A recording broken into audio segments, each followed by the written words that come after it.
So, one of the things we've constantly heard throughout all this Brexit process is, oh, it's just Project Fear. And it happens to be every single time that a expert report has come out. And you had, well, just last week, 3 almost in the space of a couple of days, all saying the same thing. If Britain leaves the EU, we are all completely worse off. And all from very trusted, known, and economic financial forecasters. So, you have, and that's not only that, there is I can't remember his name now, there's a guy in the US who is known for what's called shorting. And it's basically betting on the fact that a company is going to fail. He has shorted a lot of the British banks. And he is known to be right more often than he is wrong. And he is betting that British banks are going to fail. And if they do fail, he makes a lot of money. So it's not just institutions over here that are predicting this. There are people in the US who are going, yeah, I'm going to bet that your banks are going to fail. Thanks, Brexiteers. And this comes from the New Statesman, and it's all about this. Project Fear is an effective tactic, but calling it that doesn't make the predictions wrong. So there are many things that we can blame George Osborne for a depressingly high number which remain relevant today. But the part of his legacy that's dominating the headlines this week can be summed up in 2 words: Project Fear. And this was the sorry, no, I've lost my place now. Can we sum to 2 words? Project Fear was what Britain Stronger in Europe called its proposed campaign strategy of predicting economic collapse in an event Britain voted to leave the European Union. Osborne's Treasury was only too happy to oblige, warning that a leave vote would cause an immediate and profound economic shock involving falls in wages and house prices and nearly 1 million lost jobs.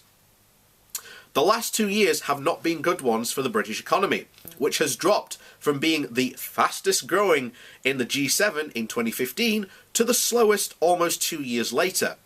But more terrifying for Project Fear warnings have not come to pass, and Osborne's claim that Brexit would leave every household in Britain £4,300 worse off made him look like make him look faintly silly.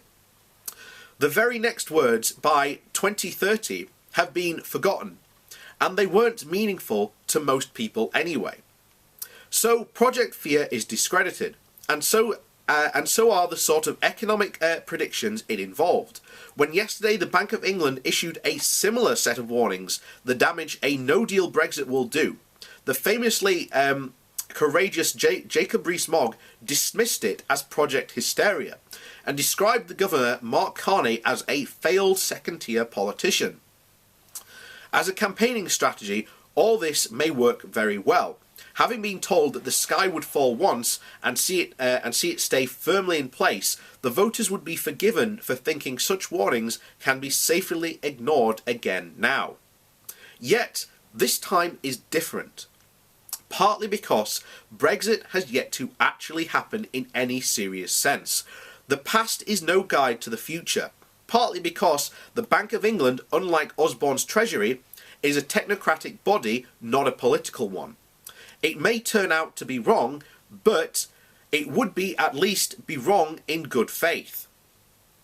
And then again, the odds are that it would be wrong by very much. A no-deal Brexit would mean new trade barriers, which would mean less trade. That would make us poorer, with a knock-on effect on wages and house prices and poll ratings of the governing party.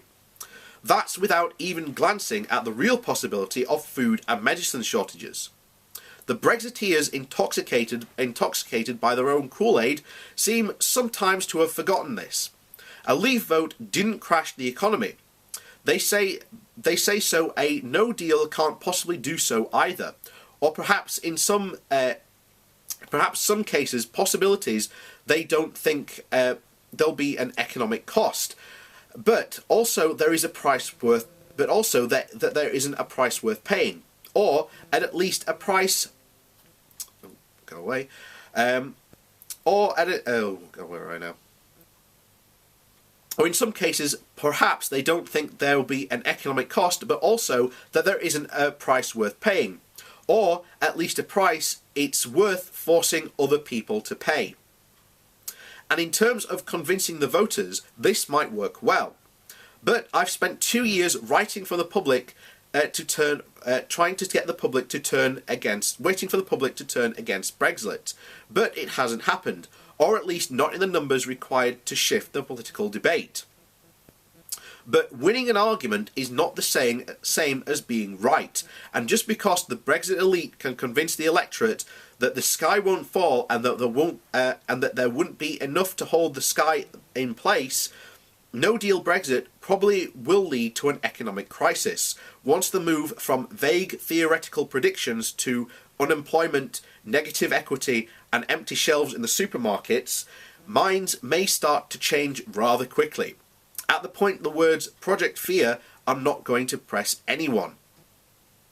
More than one lever has compared Ramona's warnings of economic disaster to the boy who cried wolf, but in doing so, they seem to have forgotten that in the end of the fable, eventually the wolf showed up.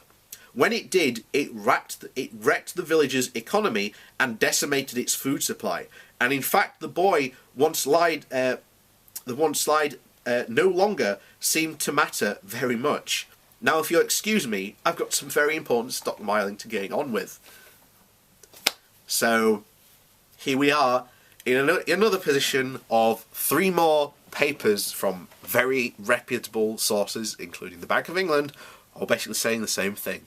We are going to be economically poorer, worse off. And bear in mind, if you go back to 2015, wages had not even gotten back to the level before the financial crash. So we're already at a starting point where Britons are already, I think it's £400 worse off than they were before the financial crash of 2008.